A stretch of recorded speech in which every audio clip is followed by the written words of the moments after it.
Namaskar friends. So yesterday we have seen that two methods, method of absolute measure and method of relative measure.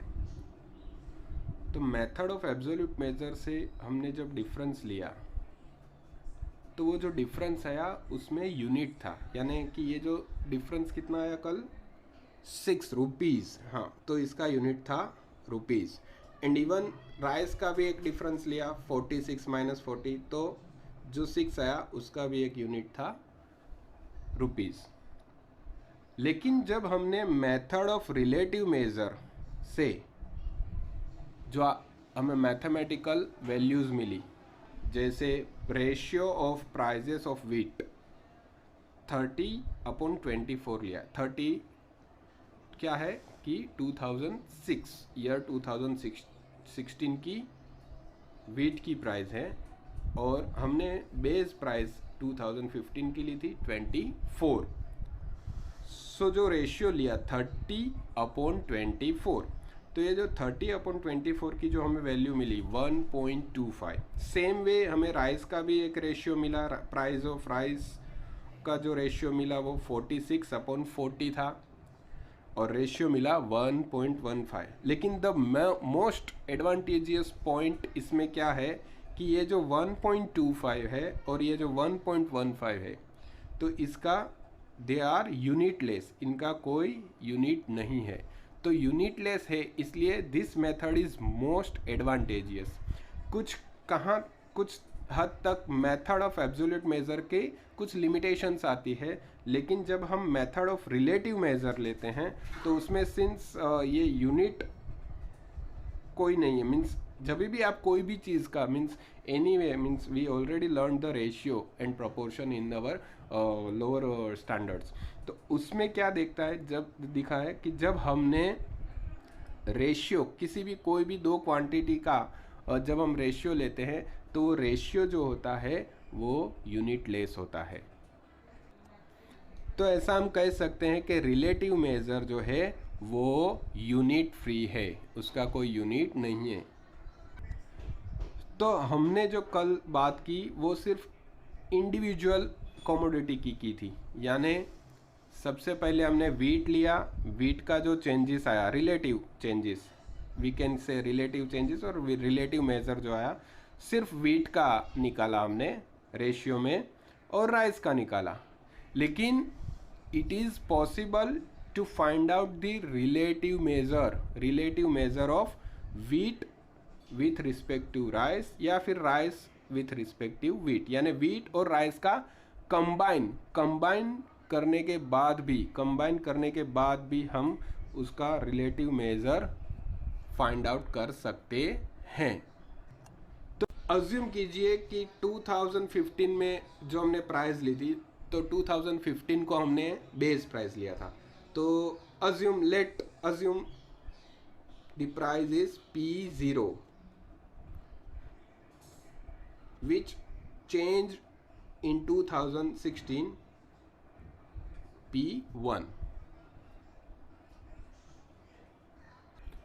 So here we can say that P0 is nothing but the base year price. Base year price, and P1 indicates current year price. So the ratio P1/P0, the ratio P1/P0 is called the price relative of that item। यानी हमने जो ratio लिया था yesterday wheat और rice का, same way this is the generalisation of that idea, P1/P0, where P1 is nothing but current year price and P0 is nothing but base year price। चलिए कल का ही एग्जाम्पल लेते हैं हम। We have items wheat and rice। जो base year लिया हमने 2015, so base year price is indicated by P0. Price of current year यानी करंट ईयर हमने लिया है 2016 और उसकी जो प्राइस है is indicated by P1. So wheat का जो base price P0 is equal to 24 और सेम वीट की जो करंट प्राइस है वो P1 जो है 30. In this case it is 30 rupees. So we have taken the ratio. So that ratio is nothing but price relative or relative change. Price relative और relative change हम ये ratio को कह सकते हैं. यानी हम जब भी P1 अपॉन P0 लेते हैं, P1 अपॉन P0, तो हमें क्या मिलता है उसे हम कहेंगे प्राइस रिलेटिव या फिर रिलेटिव चेंज. तो वीट का क्या आया प्राइस रिलेटिव 30 अपॉन 24, तो 1.25 is the price relative for wheat.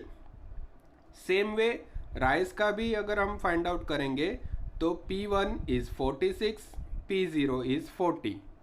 So P1 upon P0 46 upon 40 जो मिल रहा है that is 1.15. So price relative और relative change for rice is 1.15. ये 1.25 और 1.15 को जब हम परसेंटेज में कन्वर्ट करेंगे तो percentage of price relative, this is known as percentage of price relative. तो ये जो रेशियो मिला, when we multiplied this ratio with 100 we will get a percentage of price relative. So 1.25 into 100 is 125. Same way 1.15 into 100 is nothing but 115. So अगर हम next हम इसका total करेंगे 1.25 plus 1.15 क्या मिल रहा है हमें यहाँ पे 2.40.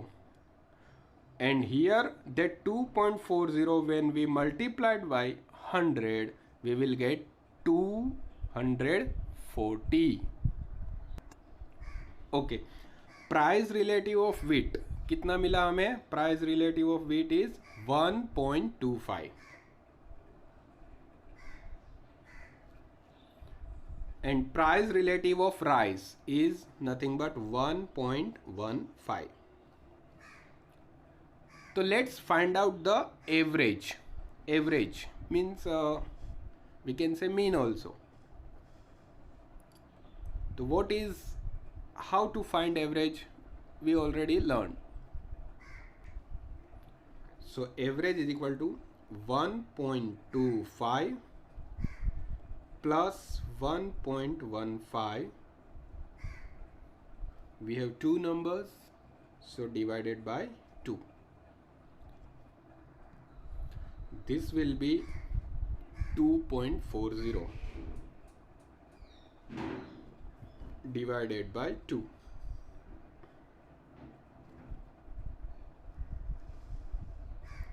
So 2.40 divided by 2 is nothing but 1.20. When we multiply this average with 100, what we will get? It's 120. 120. So ये जो 120 मिला है, this 120 is known as price index number of wheat and rice for the current year. So this is nothing but the price index number.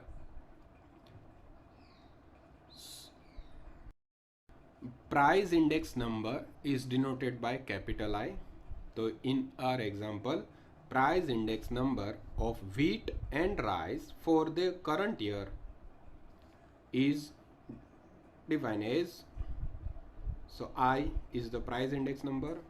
So we have taken wheat and rice, so price relative for wheat plus price relative of rice.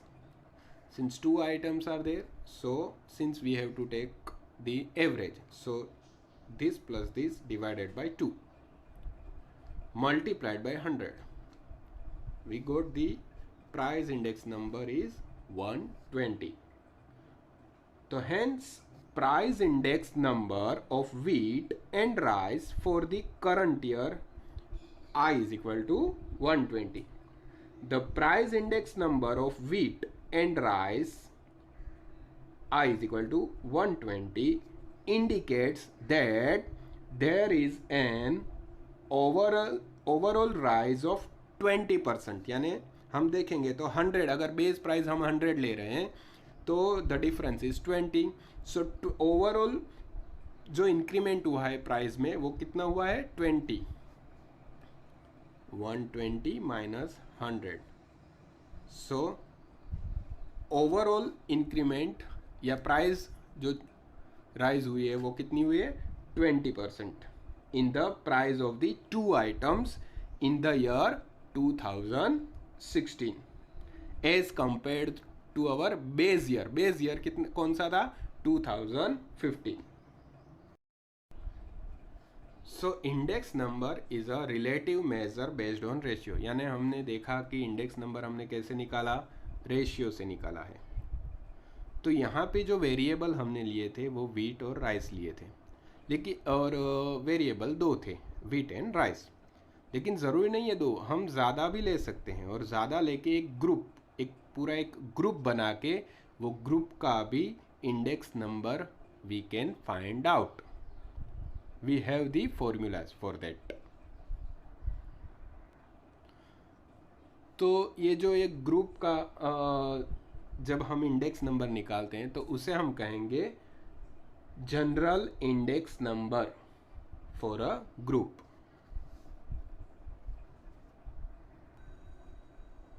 General index number for a group. Let's define the general index number for the group.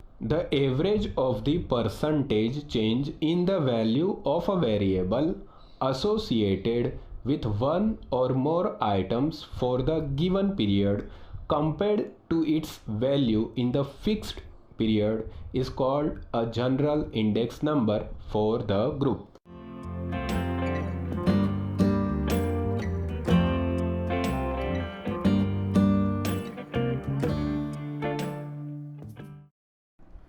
General index number for N items, हमने जो example में 2 ली थी वैसे 2 से ज़्यादा भी हो सकती है, और जनरलाइज करते हैं कि चलो हमारे पास एन आइटम्स है. तो ये इंडेक्स नंबर कैसे निकालते हैं, सिंपल मीन मेथड से हमने निकाला और मल्टीप्लाइड बाय 100 किया. लेकिन वेटेड मीन मेथड या तो फिर जियोमेट्रिक मीन मेथड से भी we can find out the general index number. तो ये जो पार्ट है वेटेड मीन मेथड और जियोमेट्रिक मीन मेथड हम चैप्टर के दूसरे पार्ट में हम पढ़ेंगे. At present we have to concentrate on simple mean method. In practice price index number हम एग्जांपल लेते हैं किचन का ही, जैसे फूड आइटम्स है which wheat, rice, pulses, oil, ghee, jaggery, spices, vegetables and etcetera. तो ये सब मिला के एक ग्रुप बनता है N items. So these are nothing but food items. तो ये फूड आइटम्स की when we find out by simple mean method, so that we will get the price index number for food. तो price index number for food. Thus price index number for food is an index associated with the relative change or price relative for the prices of several related items.